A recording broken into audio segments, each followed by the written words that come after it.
जादू टोना जैसी चीजें खतरनाक है, लेकिन जब उनका प्रयोग एक बहू के हाथों होता है तो वो कितनी मजेदार हो जाती है, खुद देखिए। रामगढ़ गांव में सुधा रहती थी।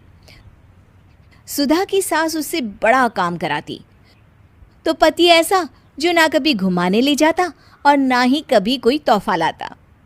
बेचारी इस बात से हमेशा दुखी रहती, लेकिन एक दिन उसकी जिंदगी बदल जाती है। अरे सुधा, सारा दिन न जाने क्या क्या सपने देखती रहती है। जाकर कुछ बढ़िया सा खाना बना कर ले आ। सपना ना देखो तो क्या करूं, मेरे तो कर्म ही फूट गए जो ऐसे घर में शादी हो गई। इससे अच्छा तो माँ जी कोई फुल टाइम मेड ही रख लेते।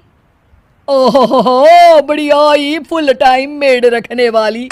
मेरे बेटे के लिए तो विलायत से रिश्ते आ रहे थे। वो तो तेरे पापा ने तेरी इतनी झूठी तारीफ कर दी कि हमारा तो मन ही पिघल गया। अच्छा, विदेश से रिश्ते? वाह माँ जी वाह।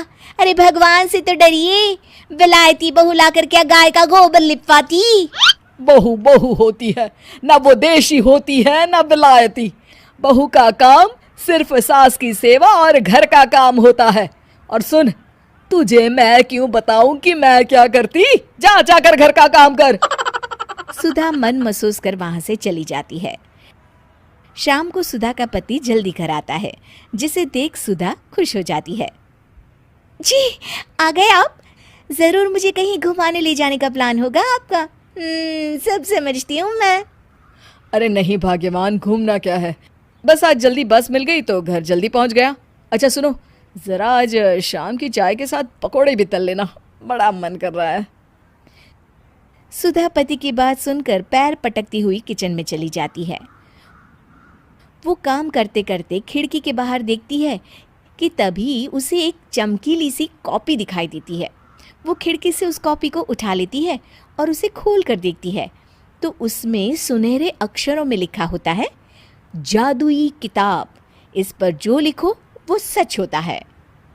सुधा उस किताब को देखकर खुश हो जाती है और जल्दी से पास रखी पेंसिल उठाकर उसमें लिख देती है, मेरी सास सारा काम कर दे। तभी उसकी सास किचन में आ जाती है और कहती है, अरे बहू, सारा दिन लगी रहती है काम में, अब जाकर आराम कर ले। मैं तेरे लिए चाय और गर्मा गर्म पकोड़े लेकर आती हूँ। सुधा ये देखकर हैरान हो जाती है और कॉपी लेकर कमरे में आ जाती है।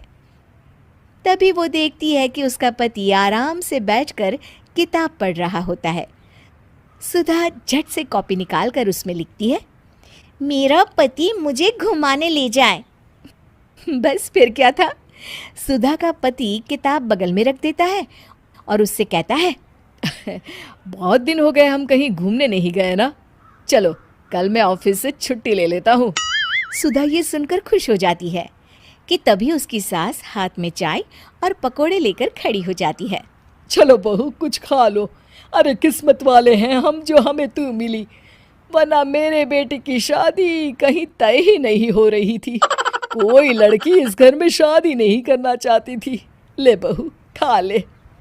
अब तो सुधा की बल्ले बल्ले हो गई थी। सुधा की सास और पति बस उसके इशारों पर घूमते। एक दिन सुधा को सास का हार पसंद आ जाता है। वो सास से कहती है, माँ जी कितना खूबसूरत हार है, क्या ये हार आप मुझे दे देंगी?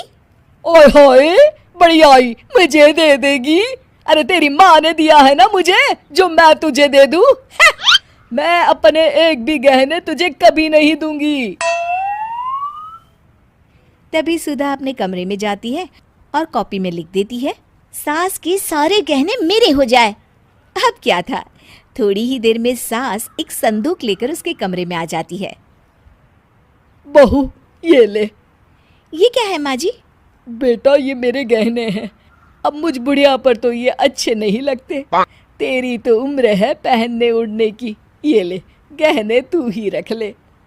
तभी सुधा की नज़र उस हार पर पड़ती है जो सासू माँ ने पहना है। और माँ जी ये हार जो आपके गले पर है? सास हार उतारते हुए कहती है, हाँ बहू ये भी ले ले। फिर कान के टापस उतारते हुए कहती है, ये ले बेटा, तू ये भी ले ले। फिर एक एक कर वो अपने सारे पहने हुए गहने उतारने लगती है। ये भी ले ले बहू, ये भी ले ले। सुधा तो खुशी के मारे बौखला जाती है। हाँ हाँ, लाइए लाइए, लाइए लाइए। तभी सुधा का पति उसके पीछे आकर खड़ा हो जाता है और जोर से चिल्लाता है। अरे सुधा, क्या हुआ? क्या लाइए लाइए कर रही हो? अरे जरा कढ़ाई में तो देख लो, सारे के सारे पकोड़े जल गए। तभी सुधा की सास भी उसके सामने आ जाती है। इस लड़की से तो एक काम ठीक से नहीं होता, दिन भर सपने ही देखती रहती है। तभी सुधा को होश आता है। वो खिड़की के बाहर देखती है जहां उसे कुछ दिखाई नहीं देता। दरअसल जादुई वादुई कुछ नहीं था, वो सिर्फ एक काल्पनिक सपना था जो सुधा अपनी जिंदगी से तंग आकर देख रही।